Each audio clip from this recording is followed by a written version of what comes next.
First of all, I wanted to start with a question. Why do athletes continue? This is an important question for both sport management and sport administrators such as yourselves.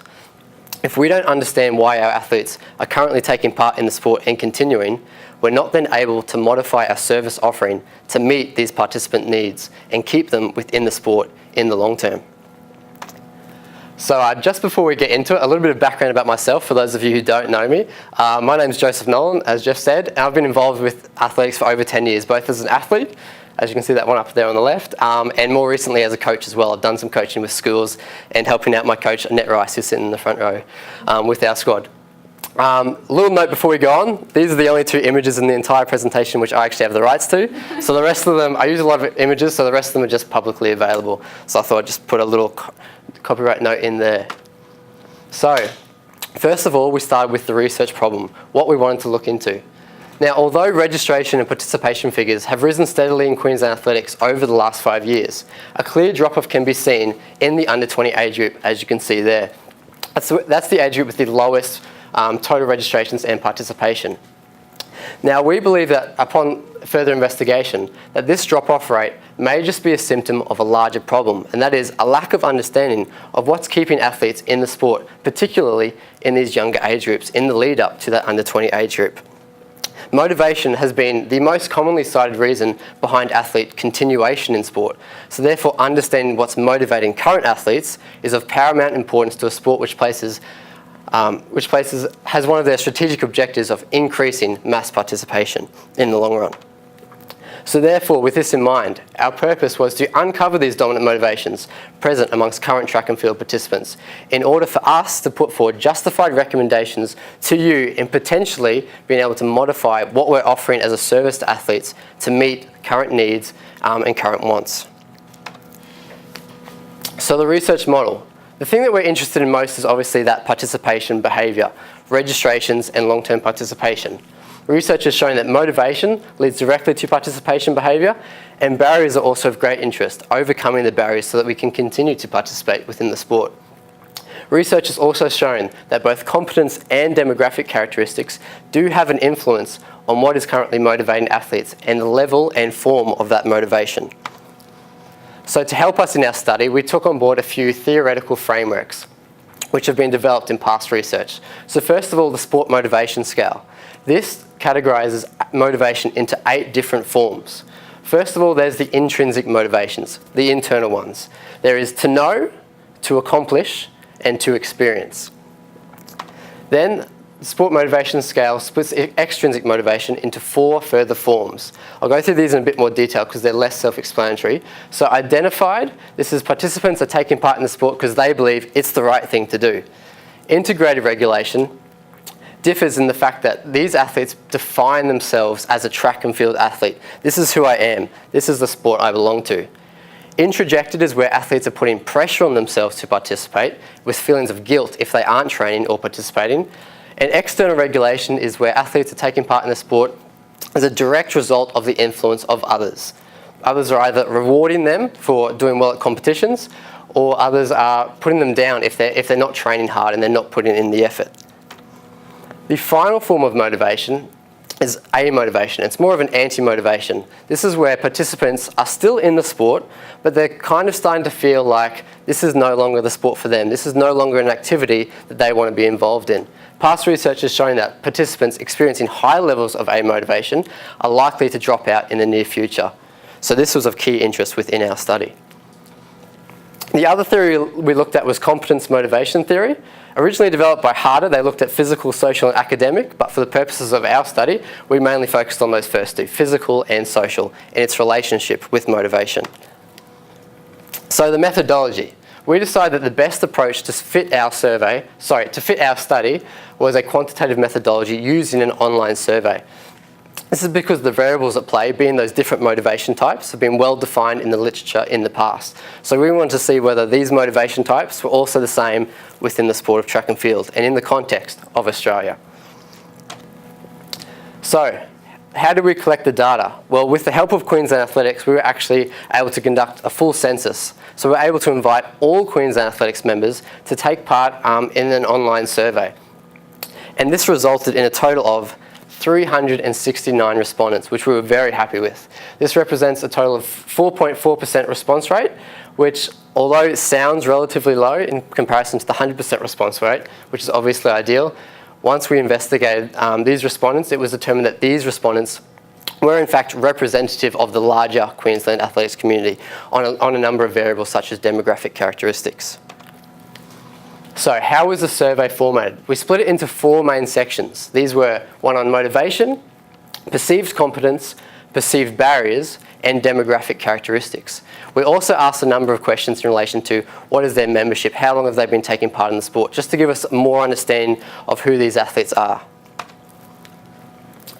As a result of this online survey, we were able to conduct a wide range of statistical data analysis techniques. Now, I'm not going to go too in-depth in the statistical data analysis because I know a lot of us aren't statisticians.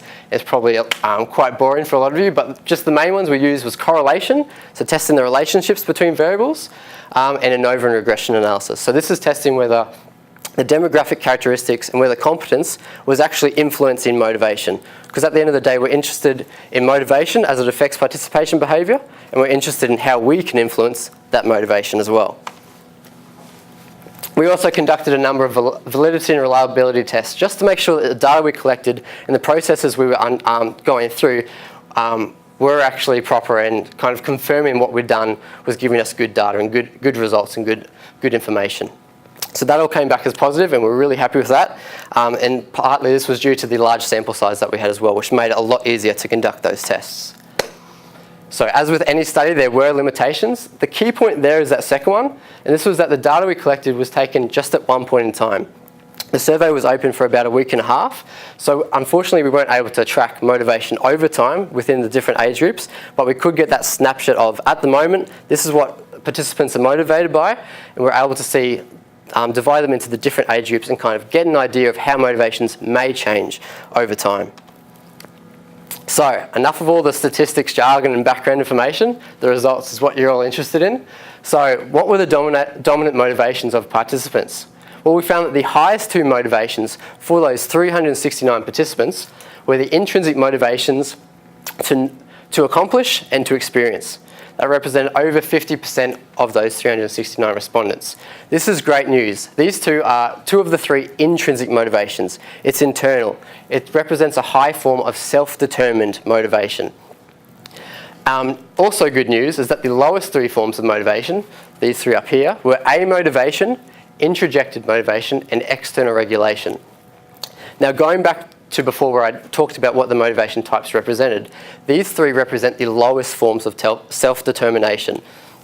And high levels of these 3 motivations are indicative of participants being likely to drop out in the near future. So it's good news for us that only a few of our participants, a small percentage, are experiencing high levels of that motivation. In addition to the sport motivation scale, which was represented on the previous slide, we also asked our own sport-specific motivation question. We asked participants to select what their overarching goal or motivation for participating in the sport of track and field was. Now, as you can see, in the majority of age groups, there's a relatively even spread of motivations, whether it be to represent their country, their state, have fun, get fit, or personal bests. Of great interest to us, however, was this under 20 age group here. That yellow column represents 81% of under 20 respondents wanting to represent their country at the Olympic Games or the Commonwealth Games.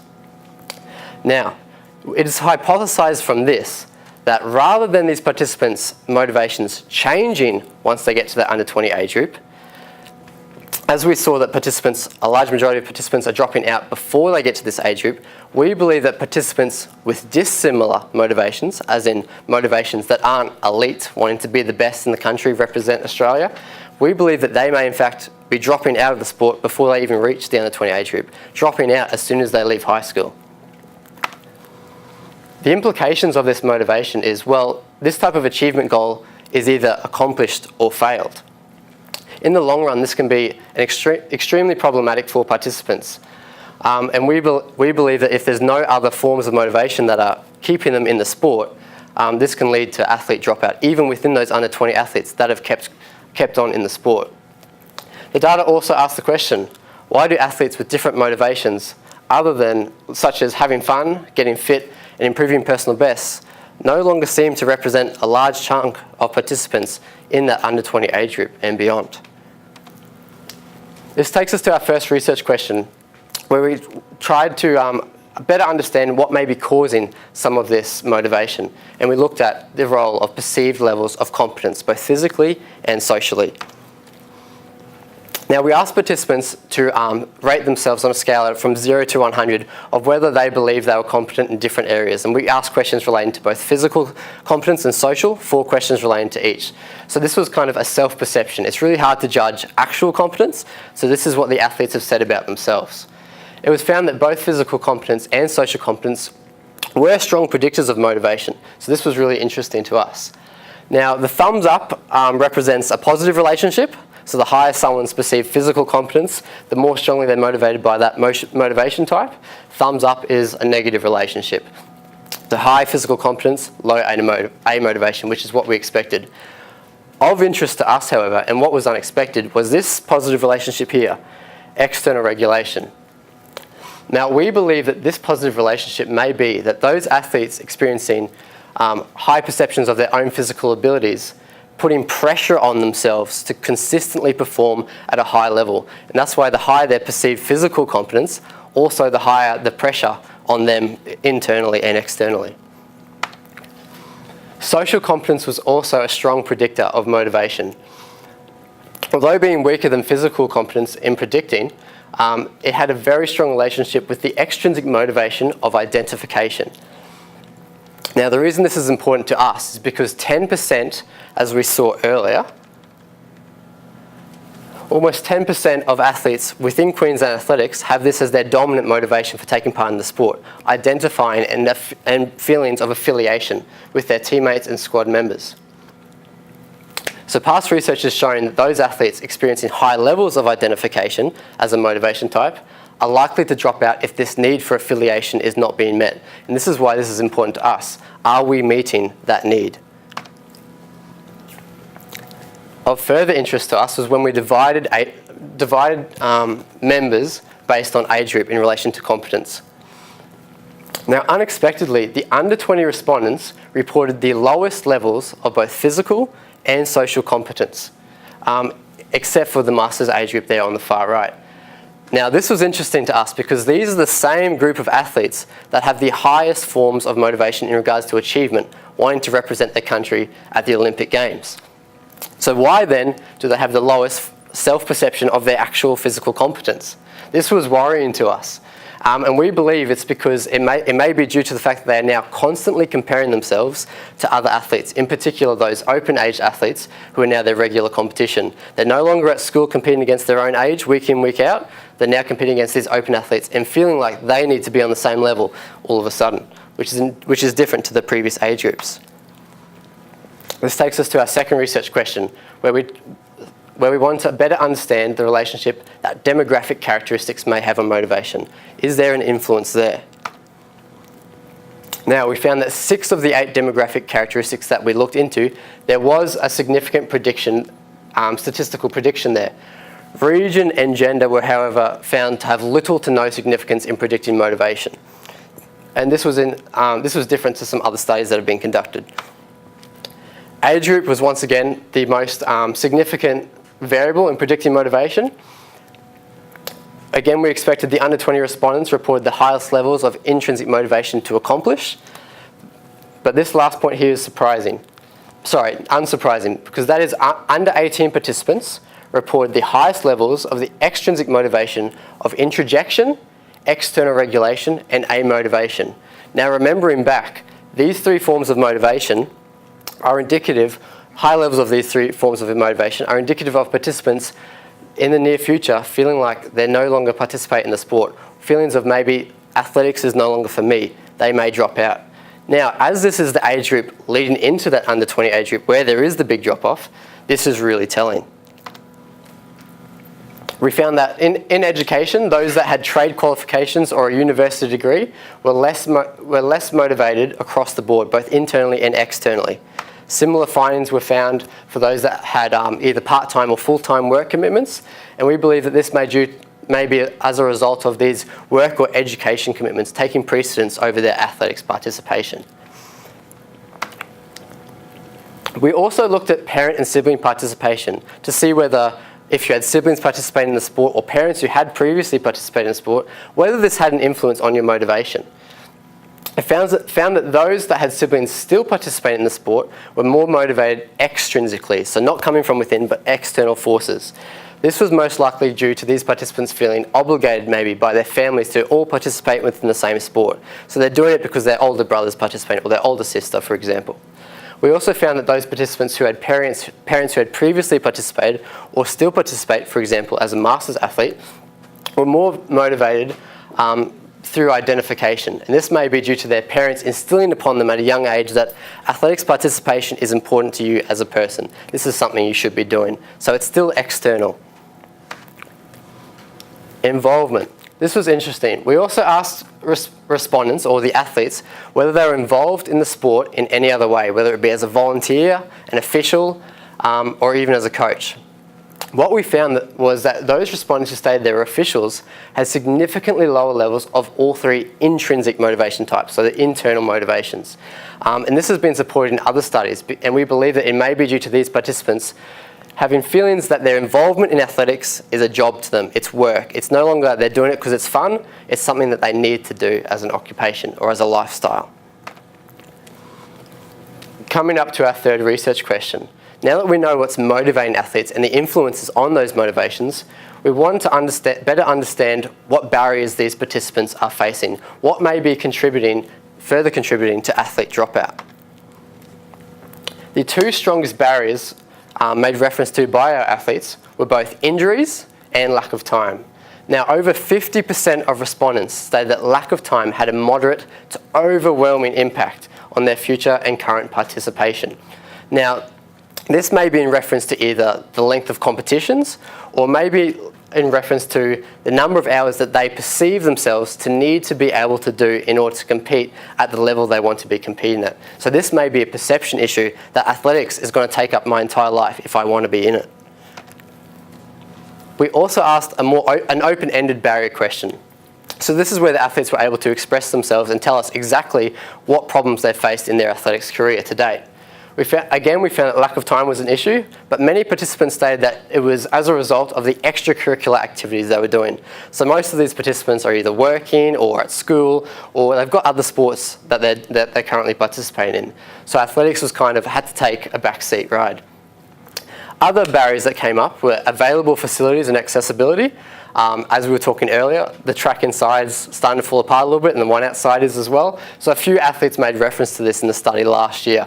And also some rural athletes were saying that facilities were just too far away to travel. They had to travel hours just to get to a close facility. Number and quality of coaches was another one. We also had illness, financial cost, lack of motivation, and a difficult transition period. This last one was made reference to by a number of athletes, and we thought it was really, really interesting. Now, I'm going to show you a quote by one of our participants that we think could potentially be summing up a real problem in the sport for these under 18 athletes progressing to older ages. The participant stated that the major barrier is when you reach 16 to 17 years old and little athletics finishes. The emphasis on fun is gone. It's either you're an elite athlete making the world junior team or close to it, or you are nothing. This horrid culture is encouraged by those who make the elite teams. They stated that there is no capacity to go out to a meet and participate for the fun of it at a decent level without ridicule. Now, we thought this was really interesting. This is coming from a participant still in the sport. This is coming from someone that's had to go through that difficult transition period and they've come out on the other side. It asks the question, how many don't go through this transition period? For how many is this a barrier that's just too much for them to handle? They don't participate because they can't handle it. They don't want to go out to a meet and feel ridiculed because they're not as good as the other athletes. We believe that these are the majority of athletes that leave are the ones that they did athletics because it was fun. They had their friends, they had their club, but now all of a sudden, it's an elite sport now. It's no longer for me. Athletics is elite and I'm not elite, so therefore I don't belong. So what are the implications of our results? Well, first of all, our study has shown just how heterogeneous track and field participants are. They're motivated by a range of things. So therefore, one standardised approach just isn't enough to keep and retain participants with varying levels of motivation, varying forms of motivation. So we believe that a shift in focus is needed, changing the emphasis from performance, a performance orientation, to that of fun and enjoyment again, to meet the needs of many of these athletes that are leaving the sport currently. We believe that more effort is needed for management to target these under 18 participants. These are the ones that are most likely to drop out of the sport in the near future. And these are the ones exhibiting low levels of self-determined motivation at the moment and feelings of potentially not belonging in the sport once they leave high school. Now, one of the things Queensland Athletics has been doing really well and started to do well, there was a competition last year, the Winter Championships or the Winter Games, where the emphasis was on fun and having to go and seeing where you're at. There were odd events like the 150 metre sprint, 300 metres, standing long jump, cricket ball throw, and I attended that one and participated, and it was a lot of fun. Everyone I talked to had a great time, and it was really interesting to see that same pressure that there usually is at competitions wasn't there. Everyone was kind of coming together, feeling like they were part of the same thing, having fun and enjoying the sport. And as we saw previously in the Nitro just a few weeks ago, this same team environment and fun was present on the big screen for everyone to see. We believe that this is a massive opportunity for athletics, still having that performance emphasis, but also having more of a social kind of fun environment for athletes to take part in that aren't at the top level, aren't the elite. We believe that one way to target these under 18 participants in particular is through the implementation of a social university athletics program. We recommend that Queensland Athletics attempt to partner with universities to both implement and help run a social university athletics program to help combat that high attrition rate post-high school. As we can see at the local GPS and AIC meets that are in the main stadium, you get entire schools there supporting their team, cheering for each other, and it's an incredible experience. If we could take this on board at a university level, this could be a great opportunity for athletes to take part because it's fun, because they're representing someone, they're representing a team, and that team atmosphere and enjoyment is still present. At the moment at the university level, there are 1 to 2 competitions in a year, and that is the Australian University Games, which is one competition a weekend, and the World University Games. And this, of course, is targeted at those more elite level athletes.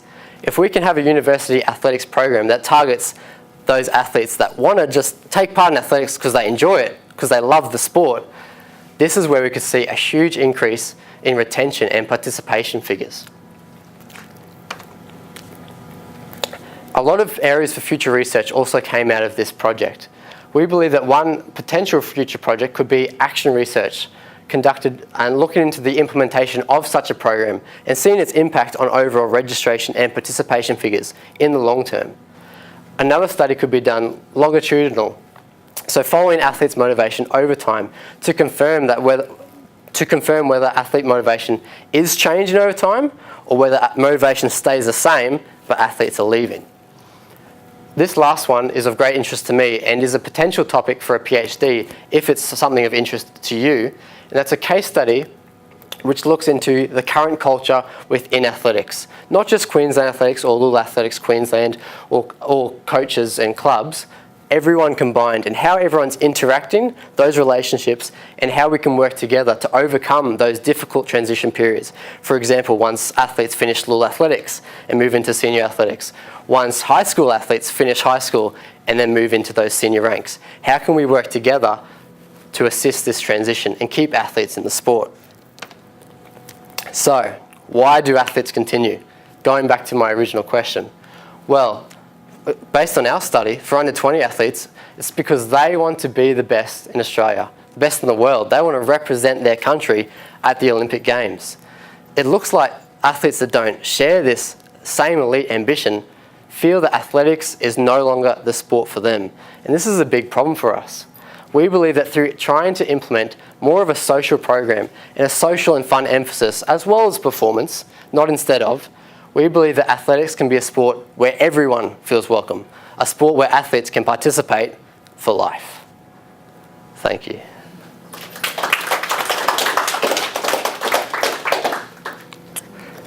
questions for Joseph? Yes. Thanks, Joseph. Great presentation. I was just wondering, you mentioned about these sort of special events where athletes compete in different stuff. Do you think there might be any sort of way that you might even use events as talent ID for crossover? Yeah. So you've got athletes competing in an event for the fun of it, but then it might lead to talent ID. Yeah, definitely. And with those, like the cricket ball throw and the standing long jump, those kind of things that can be transferred to other sports and skills, they could definitely be used as talent ID. And we believe that kind of increasing the whole participation base can also increase that talent ID and the pool of talent that's increasing there as well. But yeah, definitely, those kind of different events. And those kind of training events, so at the Winter Championships, they were odd distances, which most athletes are regularly doing in their training sessions. Often you're not doing, you're going out and doing 100% 400 metre run, for example. So these are the kind of, they're distances and events that athletes are doing in preparation, but because they're so used to doing it, it's taking the pressure off them. They go, okay, yeah, I do this all the time. I'm here with my friends, I'm here with my squad. So as well as has the potential for talent ID, but the main emphasis for us was the fact that this is taking away the pressure, this is bringing the fun back. So, but yeah, definitely, good point. Any other questions or ideas? Yeah. Did you find any data or correlation between retention and athletes that were members of little athletic centres that were also dual affiliated with Queensland Athletics? Yes. The pathway the whole way through was... Yeah, so when we asked our membership questions within our study, and we found that those that were dual members, there was actually, I think the majority of those younger participants were dual members because it was coming through Queensland Athletics. So it was hard for us to compare what it would have been with just little athletics, for example, because we didn't send out invitations to just little athletes. So each of those younger participants were dual athletes. So that's probably an area for future research to see the difference there. But for ours, every athlete that was, or the majority of those younger athletes were, yeah, dual athletes, dual athletics as well. So that's probably something we didn't place too much emphasis on, but it's something that we could look further into, yeah. Yes? I was just going to say, because QAS is obviously, placed to produce elite athletes. Yes. Is there a benefit for elite athletes in increasing the participation base and the fun aspect and that sort of thing? Was there anything like that in the research, or is that something you might consider? Yeah, so one of the big concepts behind the research was if you increase your participation pool and keep athletes within a sport, then you're also increasing that top range of the athletes that are the elite. So we're kind of trying to build the base to kind of filter through to the top. And as we saw in the recent Nitro Athletics, actually, we saw that those same top level athletes having fun and just kind of relaxing, I think that's kind of missing at that top level of the sport. And I think it can really increase performance in the long run. Because these athletes, as we saw, one of the biggest barriers was injuries. And we believe that this may be as a result of those athletes placing so much pressure on themselves, in particular the elite. So if these same athletes are then, have the time to be able to relax, have fun at some competitions and kind of have a team environment, we believe this may assist in reducing injuries and kind of increasing top level performance in the long run as well. So yeah. It'd be interesting to see why elite athletes drop out, because lack of retention is an issue with elite athletes, probably, not to such a great extent. Yeah. And because our study was only taken over 1 year, if we did a longer study, we'd then be able to look at, so where are these athletes going once they do leave? If they were at the top of their sport, are they going to another sport? Are they just leaving sport entirely? So that's something that is of great interest to us if we were to follow up with some of these athletes that have left the sport. So yeah. Because for many elite athletes that may leave, if they're not achieving their goals, they may very well be going to other sports. So the slide you showed, the one on processing, it indicated what I think you're saying is that the drop-off in under 20s not actually happening because of under 20s, that people are making the decision when they're under 18. In the lead up, yes. So what were the primary reasons there? So this one here. So those under 18 participants, this is the age group that are probably in their last year or two of high school, under 18. So they had the highest levels of motivation in the introjected, external regulation, and amotivation. So those three motivations are all external. and here they hit here. So,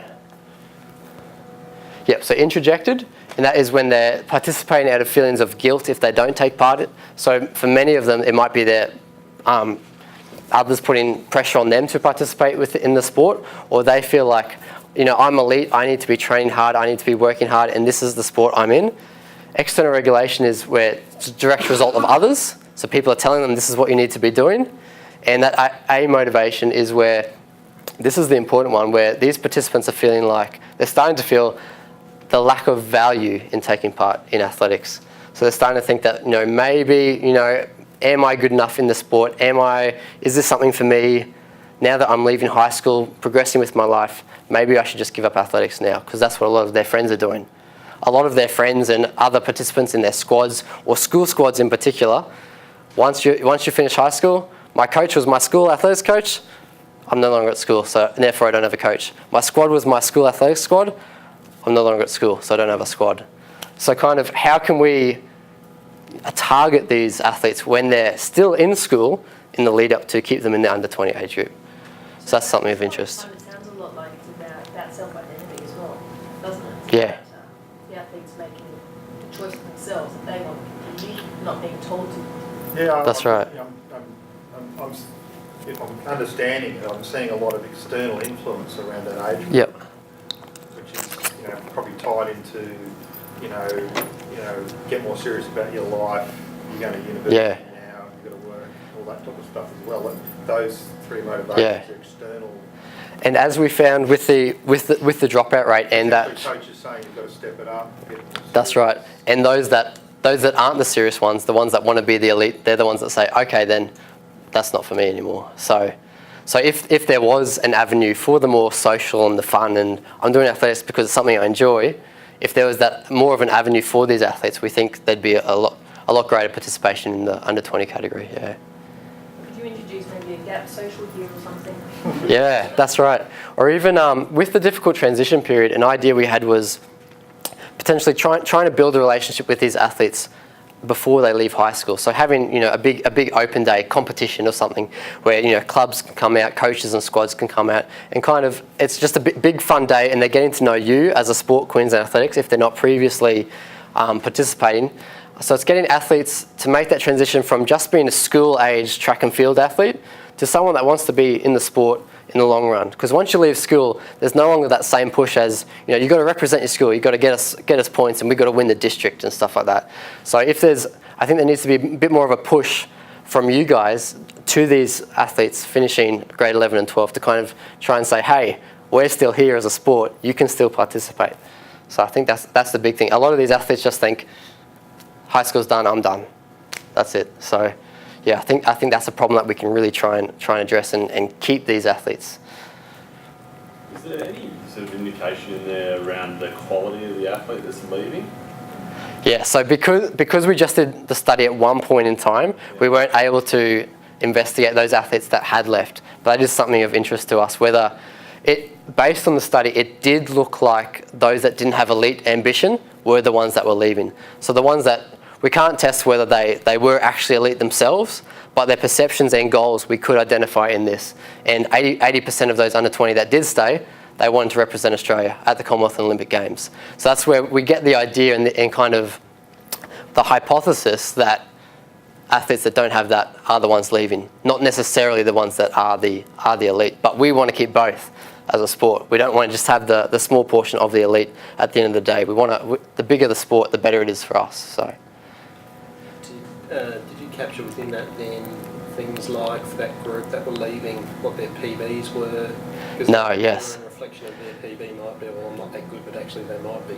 Yeah, so it was very hard for us to identify actual physical competence and performance. So that's where we brought in the kind of the self-perception of their physical competence. So we identified the relationships there. But yeah, no, we didn't identify exactly whether they were at the top level of their sport. But that's another area that could be interesting. Seeing, you know, are the athletes leaving? You know, could they have potential to be at the top of their sport? That's something that could be identified by investigating those athletes that do drop out rather than those that stay. So yeah, ours was more on the ones that do stay. Yeah. Within the coaching group or the athletes aligned to a coach, and you talked about potentially school coach, squad, etc. Yep. Was there an identification if they worked in two environments, like school and an independent coach? And is there a trend of you come out of high school and there were certain coaches geographically spread and how that may influence? Yeah, so that wasn't an area that we specifically looked at. We did address whether or not they had a coach, how long they'd been with their coach, and the hours that they did train per week. But no, we didn't analyse who their coach was or what kind of organisational club they were a part of. So, but that's another area that could be very interesting to us. So It's more of a, this is just an opinion question. yeah, But one of the other differences between the under 20 age group and the younger age groups is that there's less on offer outside of being in the national team. Yep. So if you're at school, there's regional championships, district championships, state championships, GPS championships. Yeah, that's right. One of the things that we learned nationally when we reintroduced the junior championships, we had this higher retention rate. Yeah, and I remember you saying that. Yeah. I mean, in under 20 it was quite dramatic. It was almost doubled once they had something to go to. Mm. But when you look at it, you're saying they're all just about saying they want to represent Australia. Yep. But then they can't do anything. There's no lower level representation. Yes. For under 20s. Under 20 world championships. What's on offer. So I'm kind of wondering whether there really isn't for a semi-serious athlete, which Yep. is just about everyone that's up there. Yeah. In every age group. There's just really not as much on offer for the under 20. In the build-up. So we did have one category which was... You don't want to go to the World Juniors. There's no other competition for you. Yeah, that's right. And we did have that category which was athletes wanting to just represent their state, and that was, I think, about 5% of those under 20 athletes. So we did give them that kind of option in the lead-up to representing Australia, but 80% chose that option of representing Australia. From under 18 to under 20. Yep. The loss of that is quite dramatic. So yeah, not one of our under 20 participants said that getting fit was something that they wanted to do anymore, and I think maybe one or two said that having fun was the most important thing to them. Yeah. Not to pinch on athletics, because I'm a strong supporter of athletics, but that under 18, and talking about talent ID and picking up other athletes, if they are being driven externally for motivation, then there might be opportunities for other sports to pick them up in that lag sort of period. And because, as you said, there's not as many competitions on offer in the under 20 age group, we thought that through the implementation of a university program, the majority of these under 18s will be going into some form of university or tertiary education. Having more of kind of like a weekly competition, maybe Wednesday nights or something, like the other social university sports they've got on offer, like five-a-side soccer or touch and all those kind of things. If athletics was another option for them to come together and UQ versus Griffith versus QUT, and you're having fun, you're representing your university on a more regular basis, that could kind of be a fun option for them, competing for teamwork, competing for points, not such an individual elite focus. So that way, those that don't share the elite focus that the majority of under 20 athletes stay in have, there is some other option for them.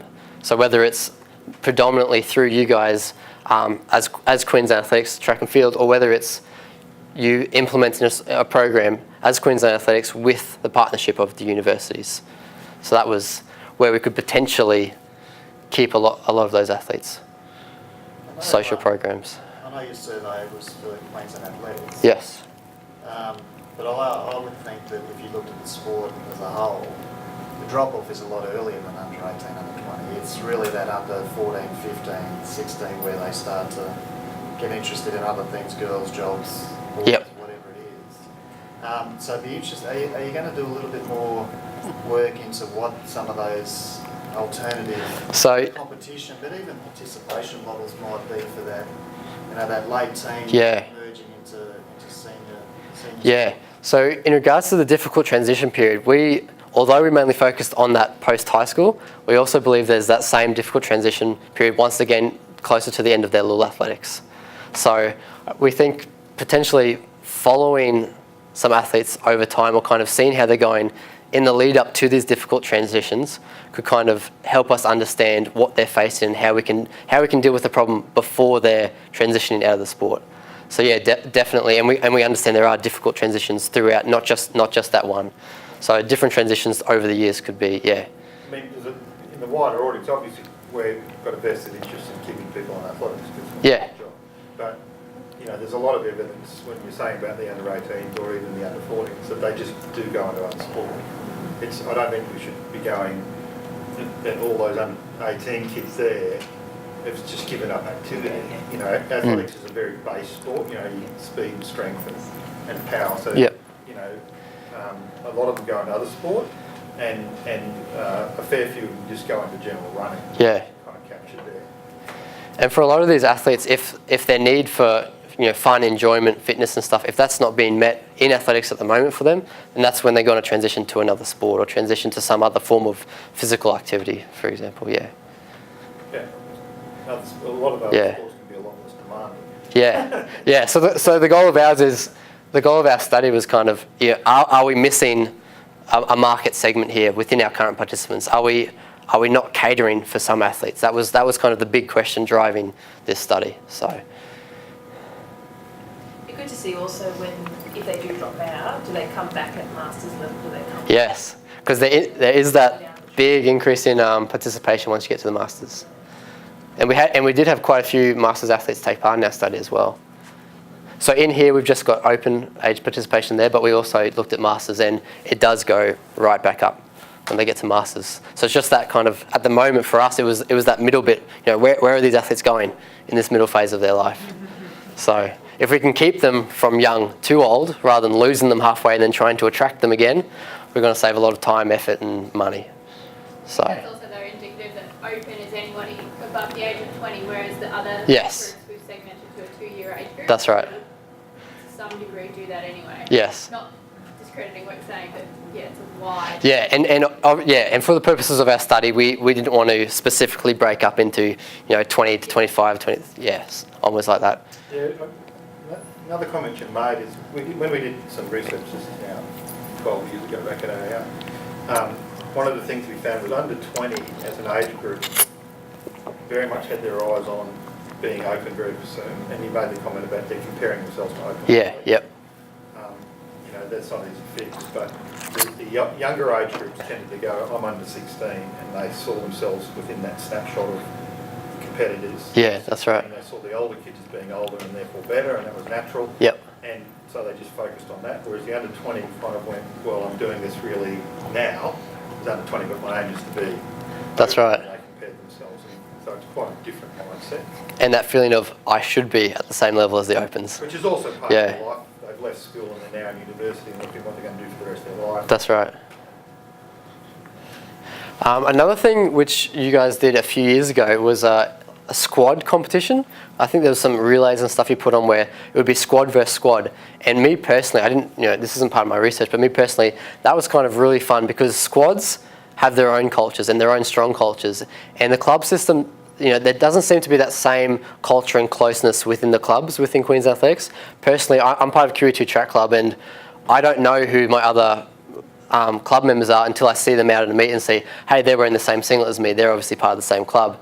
So if we were potentially to take on board more that squad culture and having squads representing each other and teammates and relays and versing other squads, kind of you'd be taking on board already pre-existing strong cultures there. Because at the moment, I think the club system seems to be struggling with getting that kind of connectedness and, we're representing our club. People seem to be more focused on individual, I'm representing a club because I have to wear a uniform. So that's kind of another element that I would be interested in looking at in future. The relationship between the clubs and the athletes and the coaches and kind of where there might be that disconnect there. It was interesting, Joe, that comment from one of your participants that said that if you didn't make World Juniors, that you hadn't made it. That was it. That's the sort of, I guess, mindset we're looking at in that age group. That, if you haven't made World Juniors, you're nothing. Yeah, that's right. that's really unfortunate. I mean, And this is from someone that's still in the sport as well. But it does show a lack of maturity that you know, once people get past that, you know, that huge expectation on themselves there. But it's interesting that, you know, here we are in the sport and the IAAF have taken away the World Youth because it hasn't shown itself to be successful. So, you know, maybe we've also put too much emphasis on World Junior under 20 that, you know, if you know, there is life after That's right. that. And that's where having such kind of those specific time goals that you either achieve or you don't, that's why it can be really quite detrimental to long-term participation, because they do have feelings of, you know, I'm a failure now. I haven't achieved my goal. There was a goal, I had this amount of time to do it and I haven't done it, so, you know, where am I now? So that's why it is so important to have those other motivations. Well, I mean, that's, you know, and that is hopefully not indicative of everyone's experience. Because that's quite a horrible statement. Because what it actually says there is it's the peer, as I read that, it's saying it's the other athletes. It says it's encouraged by those who make the team. So it's saying that other elite athletes are the ones that are creating the bad experience. You know, we all go to the meets, we don't see a lot of that. See that. You don't see a lot of that. We see a lot of people in great competition having fun. But that's obviously within that person's experience. Their perception of what they've gone through. And then people are really and that's terrible. You know, that's happened. So it's something to be careful of. But that's saying it's internal. That's not, you know, coaches, parents, or the external things which you would normally perceive of the form. It's saying that, you know, other athletes are saying, oh, you're no good. So I think even whether the problem isn't an actual physical problem, it's this perception that it is a problem. It's the perception that we need to fix, because the perception is what's making these people leave, whether it's the case or not.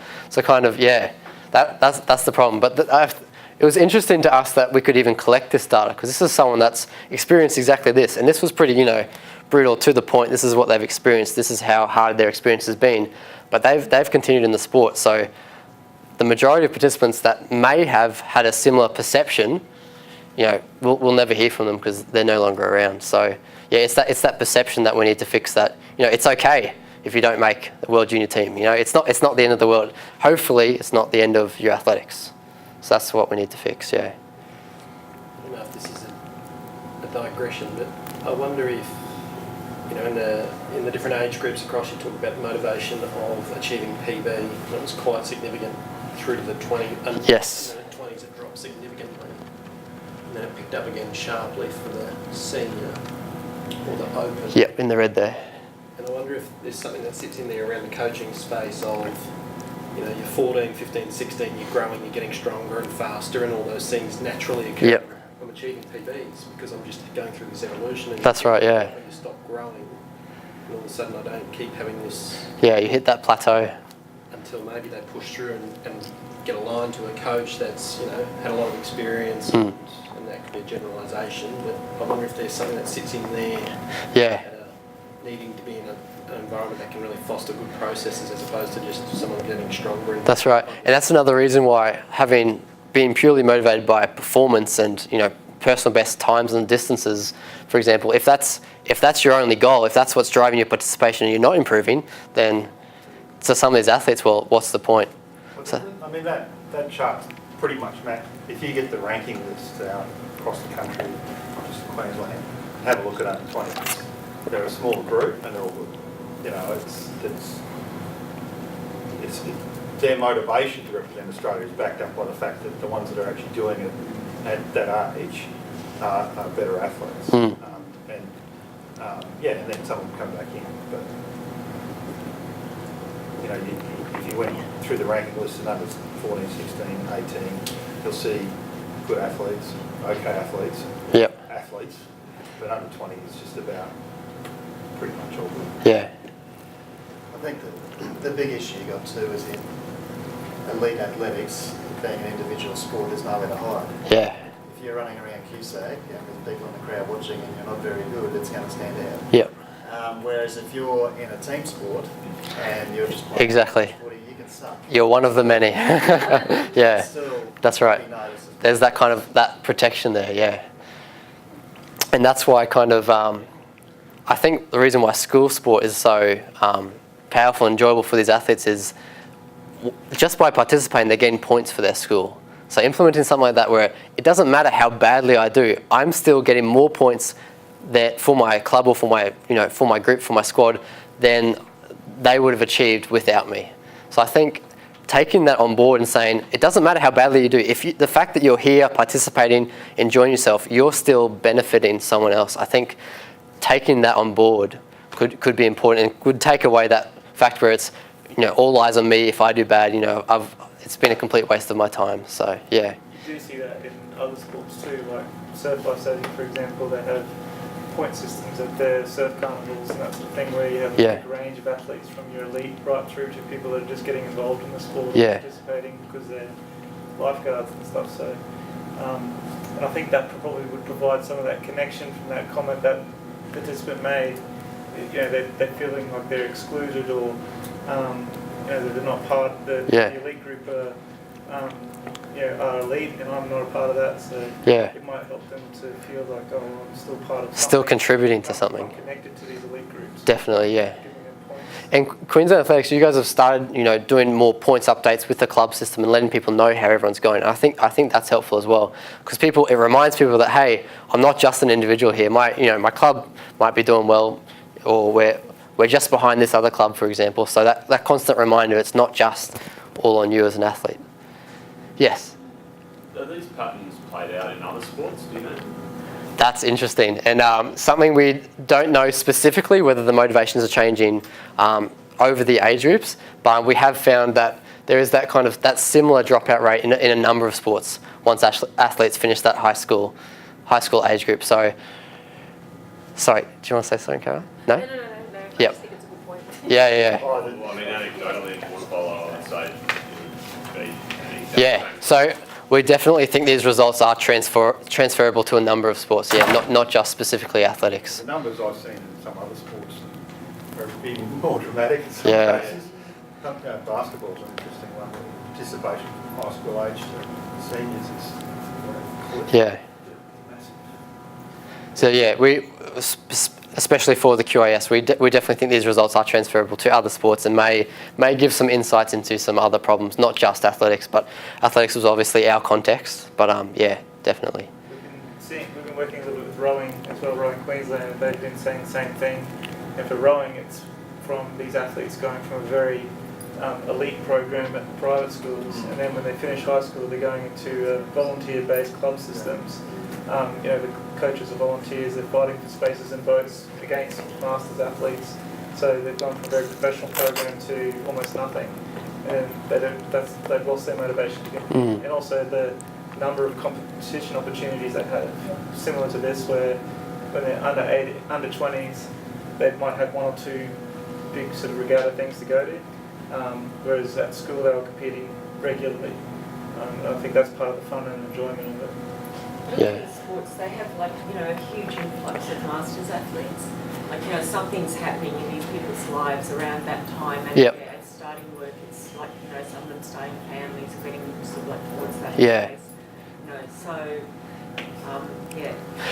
I think you can't sort of discount that there is a lot going on. No, that's right, and that's why. If you go to an athletics carnival, I'm guessing you're probably going to be there for 3 or 4 hours, right? Because there's a whole lot of events running. And sort of and when you're time poor, you sort of eliminate those sort of things. So you look for something that takes an hour where you can go and get fit, meet some people, have fun, go home and get back to the kids.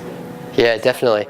And we did expect that dropout rate. That dropout rate is natural, and that's why we were really interested in whether the differences in motivation of the ones that are dropping out. That was why this was a big focus of ours. So there's a fundamental, this survey, quite rightly, is on track and field. It's not on athletics. And there's a difference there because athletics includes running. Right, so the numbers involved in road running, recreational running, including not just fitness but in organised groups, is massive, which is something we're working on at the moment. And certainly in those older age groups, because of these time issues, and all sorts of other things. Yeah. That's the sport of choice in athletics, you know, rather than maybe turning up on a Saturday and throwing a shot put. Yep.